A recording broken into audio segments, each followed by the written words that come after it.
What's up? So this video is going to talk about 5 high income skills that can be used for esports professionals. There's a lot of different ways to get into the space, and a lot of people have different backgrounds and different advantages, and the goal of this video is to provide insight into different ways and different skills that are valuable within the space in order to succeed. Hi, my name's Quach. I'm an esports professional. I've been working in the scene for around 5 years now. I've worked for organizations such as Cloud9 and Team Liquid, and I've talked to many individuals within the space. Let's get started. So the first skill, which is probably the most apparent within the space, is of course with marketing and social media management and anything of that nature, anything creative, right? At the end of the day, esports is a very media oriented business, and anything that can help facilitate that with different aspects of the industry can be extremely helpful. This can be done in different ways, and depending on what you like in terms of aspects of this. Even within this part of the space, there's different ways that you can tailor your strengths or what you think is really enjoyable in order to really fuel your creative outlets. On one end, you could be really focused on making really sweet graphics, and this could be things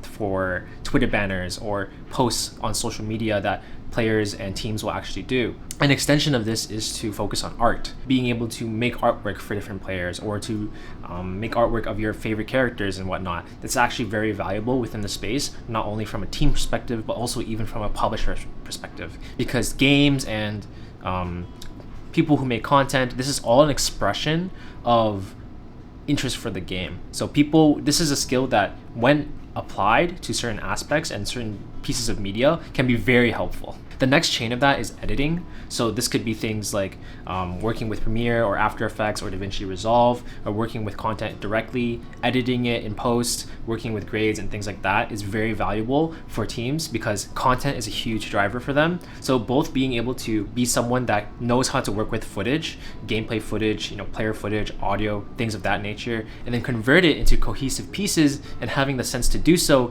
is actually super valuable, especially when you can kind of be that one-stop shop, that complete package for a lot of teams or the other esports organizations that are looking to solve that problem for themselves. A less artistically intense, is that a way to say it? Artistically intense way of kind of integrating yourself within the creative side is within social media management.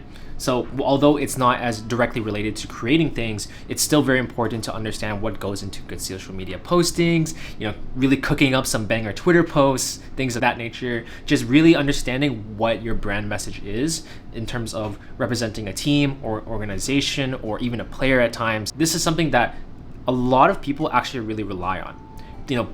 Talent like players or companies or content creators, they don't actually have the bandwidth to really deal with these things at times. They have a lot of other aspects of their business or of their craft that they actually have to worry about. So having the sense to almost represent them in a way and to protect their brand and to help their growth is a very valuable thing to have. The last piece goes into UGC, or user generated content. This is what essentially drives and builds brands from the ground up these days. Everything's all about building great short form content, supplementing with long form content on YouTube. This is the backbone for a lot of activations and just getting your team noticed. So having the sense for what dictates good content is absolutely key. I've seen people get jobs off of this skill alone. The next area that I'm going to talk about was with broadcast development and production. So this is what you see in streams, and you see all those lower thirds and all the graphics and things that happen in a show that runs live. This is what essentially goes into a broadcast. And there's a lot of elements that are both software and hardware related, and some that are just neither. This starts off with understanding streaming software. You should be understanding what software is important and how to run through it in order to build shows. So for some cases it's OBS, in other cases it's vMix, and if it's a really major project or a production studio, it's going to be neither. And there's going to be other software, and being able to kind of navigate your way around and build shows from these softwares is a really crucial skill to have, and there's not a lot of people that are actually doing this. This ties into things like building shows and scheduling around that, and then coordinating with observers and your other staff, graphical departments, even understanding what goes into being an observer, which is a whole nother area of the scene that can suit your interests. This kind of ties into marketing and social media, but even understanding what goes into building a camera or rigging equipment out for a show when you're going on site. How do you How do you make sure everything's rigged correctly? How do you prevent fail safes from happening? There's a lot of things that go into both hardware and software wise when working on production, and it's a very broad skill set to have actually. The third one is a bit of a funny or more traditional one, and that's actually related to coding and software development. The shape that this can take can vary depending on what you're trying to do. The most obvious way to implement this is to become a software engineer for one of the game developers for one of the big games. Companies like Riot, Epic, Blizzard, AppV, they're effectively tech companies at the end of the day, and they're looking for people who are both interested in their products and being able to push them forward, as well as having the skill sets to back that up. The only downside to something like this is that typically game dev tends to not really make as much money, and your talents are better used elsewhere. So let's say if you were an engineer at Riot, you get paid decently well, but if you were an engineer at any other fan company, there's a very good chance that you would have more upside and potentially would make more money. At the end of the day, while it's really fun to be working on big projects like the games like you play, the dollars speak for themselves. So that's something to consider. Number 4 is a bit more of a generalized skill set, and that's kind of related to overall business and organizational skills. To elaborate on this, the biggest factor that a lot of organizations in esports are looking for right now is both the combination of professional knowledge and being able to function within an organizational setting, but also having the interest and sort of the passion side in order to really care about the products you're working on. Most people within the space right now are either going to have one or the other. It's a great opportunity for people right now to kind of focus on honing both sides so that they can be the next generation of successful esports professionals. And this can niche down to basically any standard sort of business skill set. So no matter what really degree or specialties you have coming in, let's say out of college, it is very possible for you to kind of translate that into an esports setting. Some examples are relating to HR, project management, business strategy, communication, operations, like functioning in teams, community management. These are all things that are just universally helpful within an organizational setting, and they're not necessarily exclusive to esports, but they are beneficial to have, and they should be prioritized if you don't have this built up. So that's something to keep in mind. I've honestly seen too many people that have the interest to kind of start something in esports, but they really don't take it seriously. That is the first sign that you're not ready to become a professional. So understanding the flow of organization, and even though it's games, understanding how you're supposed to work, recognizing that this is work, it's going to differentiate you from the rest of the pack. Number 5 is actually finance. This is a kind of a bit of a running joke with a lot of esports organizations right now, because a lot of teams especially, or different agencies or companies, are having issues with converting their potential interest into actual dollars.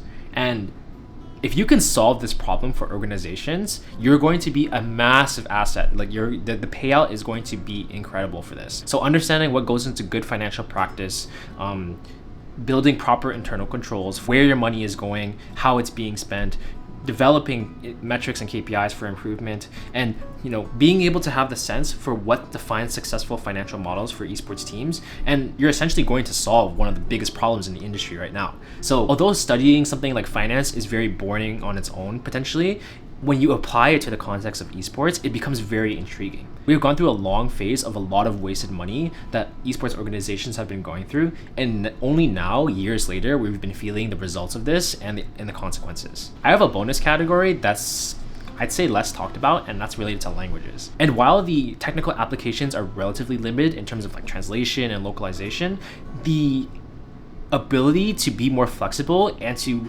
kind of be an asset in multiple areas of the world is going to be something that's really appreciated. For example, if you leverage the languages that you already know, this automatically enables you to work with professionals in that region.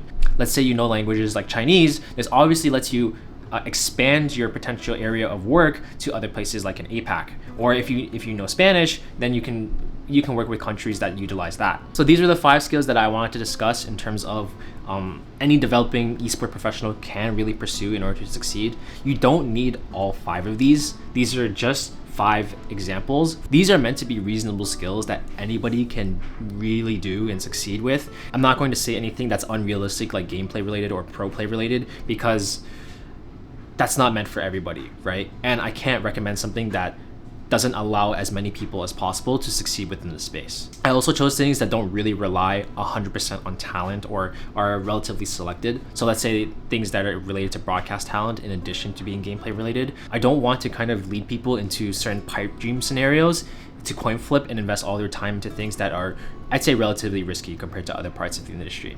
If you've made it this far, I really appreciate you watching to this point. See you guys.